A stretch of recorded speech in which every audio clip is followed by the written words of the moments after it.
नमस्ते, मेरा नाम आस्था है और मैं बहुत बहुत स्वागत करती हूँ आप सभी का हमारे शो में जिसका नाम है युवा महिला उद्यमी बने।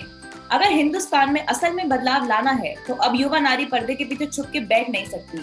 यूपीएससी और पीसीएस जैसे एग्जाम्स दे के उनको एडमिनिस्ट्रेशन का हिस्सा बनना ही पड़ेगा। हर साल कुछ 8 लाख लोग यूपीएससी का एग्जाम देते हैं जिसमें से सिर्फ 800 लोग ही सफल हो पाते हैं।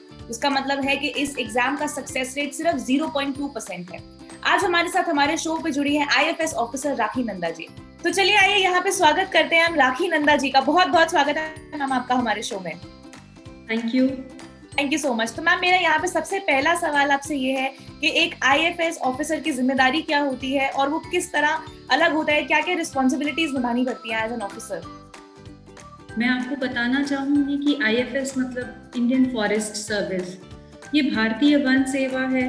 हमारी 3 सेवाओं में से आईएएस, आईपीएस और आईएफएस, ये 3 ऑल इंडिया सर्विसेज हैं और भारतीय वन सेवा के अधिकारी को अपने कार्य क्षेत्र के अंतर्गत प्रशासनिक कार्यों को, वानिकी कार्यों को और इसके साथ साथ उन वनों के आसपास जो ग्रामीण रहते हैं उनके भी विकास के लिए कार्य करने होते हैं। तो ये एक संयुक्त वन प्रबंधन के रूप में हम लोग कार्य करते हैं। बिल्कुल, यहाँ पे आपने बहुत ही ठीक बात कही। एक चीज मैं आपसे और पूछना चाहूंगी, बिहार की एक लड़की है जो यहाँ पे जुड़ी है हमारे साथ, जिनका आपसे ये सवाल है। हाय, मेरा नाम मुस्कान सिन्हा है, मैं क्लास 10th में पढ़ती हूँ, मेरी उम्र 17 साल है। मैम, मैं आपसे कुछ सवाल करना चाहती हूँ। मैम, जो यूपीएससी पहली बार दे रहा हूँ उनको आप क्या सलाह देंगे? मेरा उनको एक सुझाव रहेगा कि ये एक ओवरनाइट प्रक्रिया नहीं है कि एक रात में या एक माह में पूरी हो जाए। मैं अपना एक्सपीरियंस बताऊंगी, सबका अलग अलग एक्सपीरियंस होता है। तो मेरे साथ ये था कि मैं बचपन से ही बहुत मेहनती थी। मुझे पता था कि मेरा जो लक्ष्य है वो सीधा है, मुझे इधर भी नहीं देखना, मुझे उधर भी नहीं देखना है। और इसके साथ साथ जो हमारी मेहनत है, लगन है, उसमें पूरी ईमानदारी और अपने जीवन में एक अनुशासन का बहुत महत्व है। अगर हमारा दिनचर्या अनुशासित है तो हम लोग कहीं पे भी विचलित नहीं होते हैं।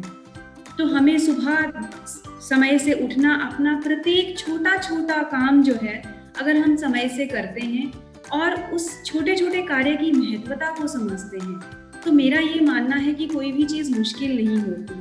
यहाँ पे जाते जाते मेरा एक आपसे आखिरी सवाल है कि बहुत से एस्पायरिंग ऑफिसर्स जो यहाँ पे हमारे देश में बनना चाहती हैं, युवा लड़कियां जो बनना चाहती हैं, उनके लिए आप क्या टिप्स देना चाहेंगी?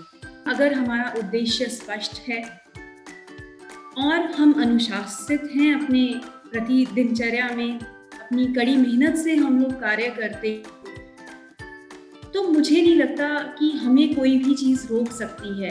एक हमारा जो एटीट्यूड है वो बहुत सकारात्मक होना चाहिए। हमें अपना जो डेली रूटीन है वो इस सोच से शुरू करना चाहिए कि आज का दिन बहुत अच्छा होगा, and believe me the day is more beautiful afterwards. तो एक सकारात्मकता जीवन में बहुत ज़रूरी है। और एक और चीज़ ऐड करना चाहूँगी कि कोई ना कोई खेल खेलें, हॉबी हो, जिससे हमारा ओवरऑल डेवलपमेंट हो है। इतना ही कहना चाहूँगी, बस ये कहूँगी कि कोशिश करते रहना चाहिए। ये ज़रूर है असफलताएं भी मिलेंगी, खाली सर्विस में आने से पहले नहीं, सर्विस में आने के बाद भी असफलताएं मिलती हैं। तो इतना कहूँगी कि कोशिश करने वालों की हार नहीं होती, कुछ किए बिना ही जय जयकार नहीं होती, कोशिश करने वालों की हार नहीं होती। बहुत अच्छा लगा। पहली चीज जो मैं सुबह उठते ही ये सुन रही हूँ, मैं खुद बहुत ज्यादा मोटिवेटेड, इंस्पायर्ड फील कर रही हूँ। और मैम, आप तो एक मिसाल हैं हम सभी जो ये ऑडियंस, हम सारी ऑडियंस के लिए, जितने भी लोग ये एपिसोड देख रहे हैं और स्पेशली भारत की यूथ, हमारी युवा लड़कियों के लिए आप एक बहुत बड़ी इंस्पिरेशन है। बहुत अच्छा लगा मैम आप हमारे शो में आई। Thank you so much for joining in. Thanks a lot. Thank you. Going to the school, you are a great organisation. तो अगर आप भी राखी जी की तरह सिविल सर्वेंट बन के एडमिनिस्ट्रेशन का हिस्सा बनना चाहते हैं तो स्क्रीन पे दिए गए नंबर पर हमें अभी कॉल करें।